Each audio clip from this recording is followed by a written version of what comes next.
शिवसेनेचे गटनेते प्रवक्ते भरत गोगावले आपल्यासोबत आपण त्यांच्याशी बातचीत करणार आहोत। ज्या पद्धतीनं वारंवार महाविकास आघाडी महायुतीवरती टीका करताय, आता छत्रपती शिवाजी महाराजांच्या पुतळ्यासंदर्भात पुन्हा एकदा संजय राऊत यांनी टीका केली आहे। म्हणतात की जो आपटे ज्यांनी पुतळा तयार केला आहे वर्षा बंगल्यावर तर लपून बसला नाही ना, अशी शंका उपस्थित करताय। जसे संजय राऊत जासूस आहेत, जगा जासूस, की त्यांना ते कळतं कोण कुठं लपलाय कोण काय आहे ते। मला वाटतं त्यांना भारताच्या मेन सुरक्षा व्यवस्थेचं लीडरशिप द्यावी लागेल असं मला वाटतंय, की त्यांना कळायला पाहिजे की मुख्यमंत्री आपले एवढे पारदर्शक आहेत। त्यांनी मान्य केलं की बाबा जे काय आहे, जो चुकून झालेला प्रकार होता त्याला दिलगिरी व्यक्त केली, माफी मागितली, संपूर्ण याच्यासमोर देशाच्या पंतप्रधानांनी सांगितले, तरीही या संजय राऊतांचं तोंड बंद होऊ शकत नाही। त्याचं कारण आहे की तुम्हाला कल्पना आहे की त्याला जसे एखादा माणूस पिणारा असेल त्याला जर ती काय पियाला नाही तर त्याला सुचत नाही, तसं यांना काही नाही काहीतरी बोललं नाही विरोधात तर त्यांना ते मला वाटतं झोप लागत नाही संजय राऊतांना, असं झालेलं आहे। पण आता त्यांच्याकडे एवढं कोण लक्ष देत नाही असं आम्हाला वाटतंय। बरं, महाविकास आघाडीनं छत्रपती शिवाजी महाराजांचा पुतळा कोसळल्यानंतर जोडे मारो आंदोलनाची हाक दिली। गेटवे ऑफ इंडिया या ठिकाणी छत्रपती शिवाजी महाराजांच्या पुतळ्यासमोर मुख्यमंत्र्यांच्या फोटोला, उपमुख्यमंत्र्यांच्या फोटोला त्यांनी जोडे मारले। याकडे नेमकं कसं पाहता? आपल्याला सगळ्यांना कल्पना असणं गरजेचं आहे की एवढ्या मोठ्या माणसाने दुसऱ्यांचे जोडे हातात घेऊन ते मुख्यमंत्री दोन्ही उपमुख्यमंत्र्यांना जोडे मारणं हे कितपत योग्य आहे हे तुम्हाला कार्यकर्ते, पदाधिकारी, शिवसैनिक यांनी कोणी मारले असते तर ते आम्ही समजू शकलो असतो, इतर कोणी कार्यकर्त्यांनी। पण माजी मुख्यमंत्र्यांनी दुसऱ्यांचे जोडे हातात घेऊन ते त्याच्यावरती मारणं हे शोभा देणारं नाही असं आम्हाला वाटतंय। काय हे जर बाळासाहेब असते तर ही अशी वस्तुस्थिती येऊ दिली नसती।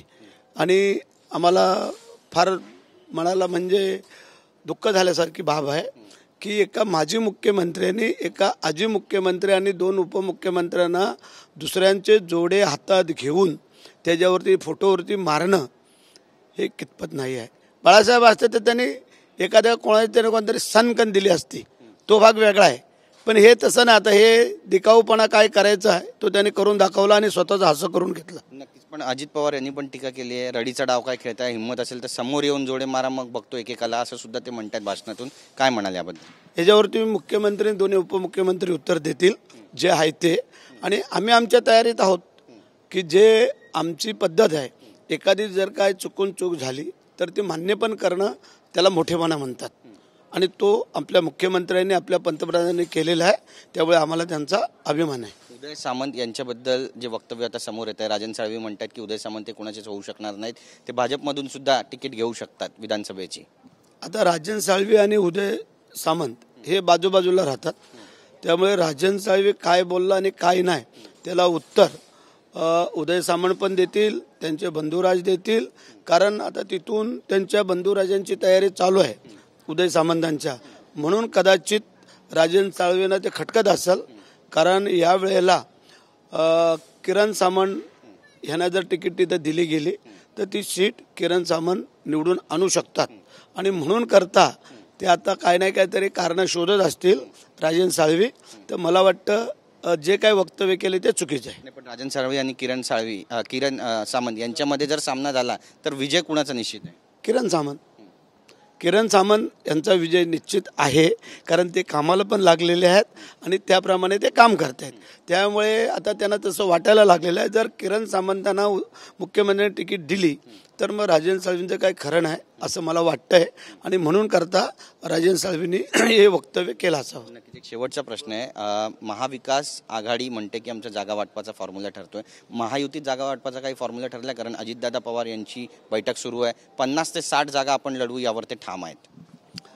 त्यांनी त्यांच्या अंदाजाप्रमाणे त्यांनी सांगितलेलं आणि ते योग्य असं मला वाटतंय। परंतु आता हे तिन्ही नेते बसून जे ठरवतील ते आम्ही मान्य करू। शेवटी आम्ही आमच्या मुख्यमंत्र्यांकडे पूर्ण पॉवर्स दिलेले आहेत की त्यांनी ठरवायचं की आपल्याला किती जागा हव्यात, आणि त्याप्रमाणे त्यांनी आम्हाला सांगायचं की कोणी कुठून कसं लढायचं। त्याप्रमाणे आम्ही आमची तयारी चालू झालेली आहे, आणि कदाचित या गणपतीच्या जवळपास या जागा वाटपाचा फॉर्म्युला जवळजवळ निश्चित होईल. नक्कीच. पण असं काही ठरलंय की आपल्याला एवढ्या जागा लढवायच्या आहेत? कारण स्ट्राईक रेट लोकसभेमध्ये शिवसेनेचा चांगला राहिलाय. प्रत्येकाला वाटतं जास्तीत जास्त जागा मिळाव्यात आणि त्याप्रमाणे तिघांनीही समंजसपणा घेऊन पुन्हा जर महायुतीची सत्ता आणायची असेल तर 2 पावलं प्रत्येकाने पाठीपुढे सरकावं आणि त्या जागा व्यवस्थितरित्या घ्याव्यात आणि त्या लढवून जिंकून पण आणाव्यात. सहकारी मित्रांना घेऊन काही अपक्षांनी पण आम्हाला मदत केलेली आहे महायुतीला, त्यांनाही आपल्याबरोबर घ्यावं आणि जे काय अजून मित्रपक्ष आम्हाला सहकार्य करण्याच्या तयारीत आहेत त्यांचाही विचार करावा आणि मग त्याच्यामध्ये 2-5 जागा इकडं तिकडं कोणी सरकायचं झालं तर त्यांनी सरकाव्यात आणि पुन्हा एकदा महायुतीचं सरकार आणावं ह्यासाठी आम्ही कटिबद्ध आहोत. नक्कीच. पण आकडा असं काही ठरलाय किंवा काही असं बॅक ऑफ मुख्यमंत्र्यांकडे सोपवलेला आहे. मुख्यमंत्री जो शिवसेनेचा आकडा घेतील तो आम्ही सगळेजण मान्य करू. नक्कीच. महेंद्र दळवी आपल्यासोबत आहे, रायगडचे आमदार आहेत. किती जागा लढवल्या पाहिजे शिवसेनेनं या विधानसभेमध्ये असा विश्वास आहे तुम्हाला? तिन्ही पक्षाचे वरिष्ठ नेते हा पद्धतीचा निर्णय नक्की घेतील आणि ते योग्य निर्णय घेतील. कारण आता जे चित्र एकंदर महाराष्ट्र उभं राहिलं आहे त्याचा विचार करताना महायुतीची ताकद नक्कीच जास्त आहे आणि तिन्ही मूळ पक्ष आणि बाकी इतर पक्षांचा विचार करून अपक्षांचा विचार जसं भरत शेठनी सांगितलं त्याप्रमाणे निश्चित निर्णय होईल आणि त्याच्यामध्ये भरत शेठचा सहभाग असावा. नक्कीच. रायगडमध्ये आता खासदार राष्ट्रवादी काँग्रेसचे आहेत त्यामुळे शिवसेनेच्या किती जागा येतील बऱ्याच जणांना असा प्रश्न पडला. वाटपामध्ये जेवढ्या जागा शिवसेने वाटायचे तेवढ्या 100% निवडून येतील. रायगडमध्ये शिवसेनेचा बोलबाला. येस 100% आहे 100%. नक्कीच. धन्यवाद आमच्याशी बोलल्याबद्दल भरत शेठ. धन्यवाद आमच्याशी बोलल्याबद्दल. तर आपण पाहतोय की या ठिकाणी सडेतोड उत्तरं दिलीत भरत शेठ गोगावले यांनी आणि त्यासोबतच उद्धव ठाकरे यांनी जोडे मारो आंदोलन केलं. हे बाळासाहेबांना पटलं नसतं असं सुद्धा म्हणतात. कॅमेरा पर्सन योगेश गुरवचा, गिरीश गायकवाड, TV9 मराठी, मुंबई.